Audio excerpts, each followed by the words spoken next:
If you're running out of space on your Nintendo Switch, adding an SD card is the easiest fix. Here's how to do it. Step 1. Pick a micro SD card with a fast read or write speeds. 128 gigabytes or 265 is usually plenty. Step 2. Power off your Switch completely before inserting the card. Open the kickstand on the back and slide the micro SD card onto the slot. Step 3. Turn your Switch back on, it'll automatically detect the new storage. You don't need any extra formatting for most SD cards. Step 4.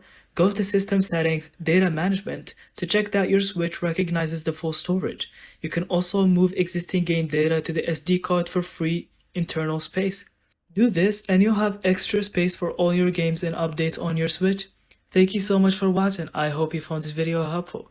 Don't forget to leave us your thoughts in the comments and subscribe for more videos like this.